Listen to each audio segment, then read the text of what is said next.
don't know if people can hear. Victoria, can you hear there? Yeah.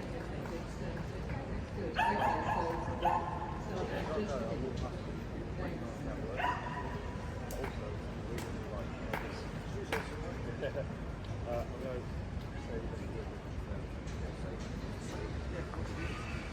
Okay, well, welcome to the US Embassy, and more important, welcome to this protest at the United States Embassy. We're here today as part of a nationwide day of action to protest against the US bringing nuclear weapons back to Britain.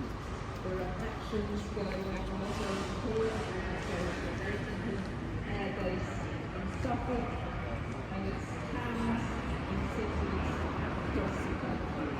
So it's great to have people here today at the heart of the matter, so to speak. So we are aware that these nuclear weapons are likely to return to Britain this autumn. This comes at a time of rising global tension, of wars, escalation of wars, two conflicts where nuclear use is possible, both in the Ukraine war and in the Middle East, where Israel has nuclear weapons. So we're in a very, very dangerous situation. And it's our view, and in fact the view of the majority of the British population, to oppose nuclear weapons, US nuclear weapons coming back to Britain. It is our view that we don't want these nuclear weapons, that they put us at greater danger. They put Britain on the front line, the nuclear front line, in any future US wars, and of course they make us a target. So for all these reasons, and many more that you will know about, and we're going to hear about from our excellent speakers today, that's why we are saying no to these nuclear weapons. So can I hand over now to Carol Turner, co-chair of London Regency, to introduce first speaker.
She's written a poem today about US nukes coming to Britain. So it's a real hot reminder of our work here. Thank you. I'm very pleased to be here, and greetings from Robbie Barr, CMB. And I wrote this poem with the title of today's demonstration, Don't Put Britain on the Nuclear Front Line. US nukes at Laken Heath make us vulnerable to a nuclear attack. NATO expansion draws us nearer to nuclear Armageddon's night most black. Nations seem oblivious of possible annihilation as they are addicted to arms sales proliferation. Arms dealers inexcusably irresponsible in their profit-driven world ensure nearer the inevitable road of destruction we are hurled. Trident renewal is high on the government agenda, ignoring campaigners' cries to de-escalate and surrender. Drones and missiles are being indiscriminately fired as conflicts increase. There is now a danger of greater tension with little hope of peace. Britain is irrevocably on the nuclear front line. Millions of peace drugs need releasing before we run out of precious time.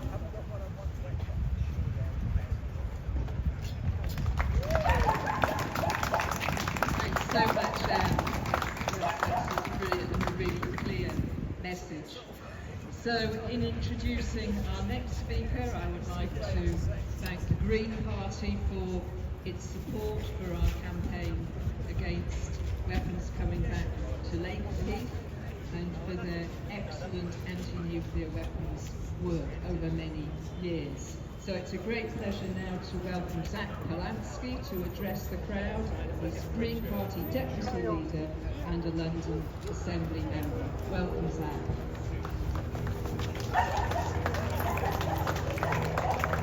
Thank you very much. Thank you very much. Give me a warm welcome. I'm Deputy Leader of the Green Party here in Wales, and I'm also a London Assembly member, and I was elected just yesterday to be the chair of the Environment Committee. Now, the environment is intersectional. There's no environmental justice without racial, social, and economic justice too. And it's always really important that those of us in the wider green environmental movement always connect what's happening with colonialism and empire with exploitation for oil and gas. And nuclear weapons is exactly part of that same story. It's for weaponization of our communities. It's for militarization of our humanity, which is always putting profit as the bottom line, rather than humanity and compassion. And we've stood here right outside the US Embassy. And this proposal, which is blatantly looking like they are planning for it to happen, to store weapons in Lakenheath, not a single person in this country voted for Joe Biden to have weapons on our soil. I don't trust Joe Biden, and sadly in the near future, we sure as hell don't trust Donald Trump. It is vitally important that we speak out about this, that people know what's going on. So when I think about this bleak world and the despair that's going on right now, I also think about what gives me hope. And what gives me hope is you guys being stood here right now. You could be doing anything else for the weekend, but you know this is important. And know for every single one of you who is stood here right now in our groups and in our communities, there are lots of people who agree with us. In fact, I think it's nearly 60% of people, when polled, didn't want these weapons. We need to keep those voices clear, and we need to keep them amplified.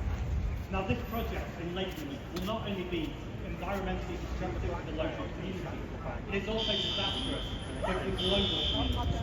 All it does is put fear and insecurity. It amplifies those narratives. In fact, there was a senior official of NATO who said that this needed to happen because of the escalating crisis with Russia and Ukraine. That's exactly why this shouldn't be happening. As things are becoming more insecure, the voices of peace, community, and compassion, the voices of humanity need to get louder, not the voices of warmongers. It was Shakespeare and Julius Caesar who said, "Beware of the leaders who bang the horse of drum to whip the citizenry into patriotic obedience." That's exactly what is happening here.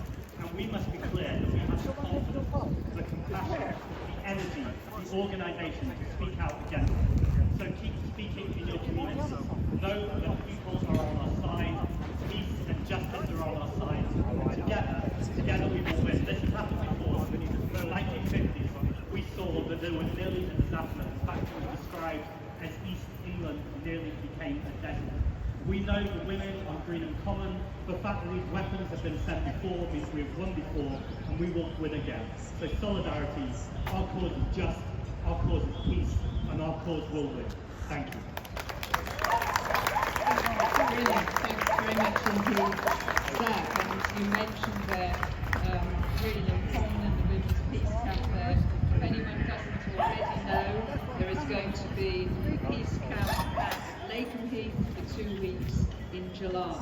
So, and many of the participants there who are leading that initiative are women from Green and are also supporting us with Women's Peace Camp.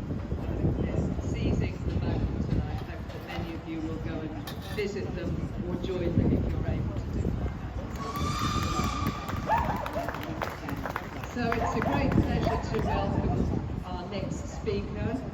She was a celebrated war reporter, a great writer, and a really great activist and campaigner too on so many issues, whether it's support for the Palestinian cause or working to close down Guantanamo.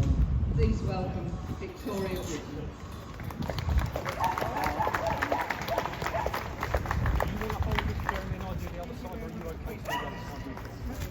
I'll hold this, and you can hold that. I'll hold this.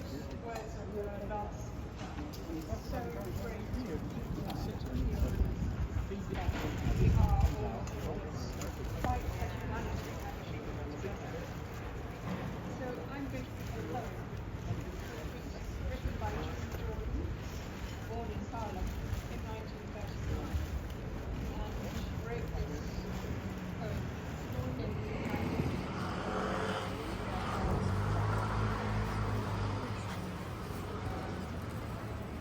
The poem is dedicated to 600,000 Palestinian men, women and children who lived in Lebanon in 1964. I declare, what will I do or say anything? They said, you shot the man I loved. I'm not going to do it. They said, so what? They said, what shall then will have been achieved? And then the US called us reporter. That was not true because your side of the ceasefire told it since more than a year before. They said, so what? They said they wanted to carve a 25-mile buffer zone, and then they ravaged your water supplies, your electricity, your hospitals, your schools, your highways and byways, all the way north to Beirut. Because they said this was their quest for peace. They blew up your homes and demolished the grocery stores, blocked the Red Cross, and took away doctors to jail. And they cluster bombed the girls and boys whose bodies smelled blood and blood, twice their original size. And they said,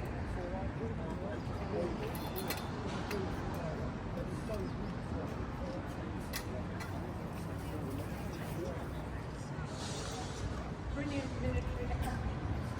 And this is what they said. They said, that is the noblest concept I have. But there's still something about never again.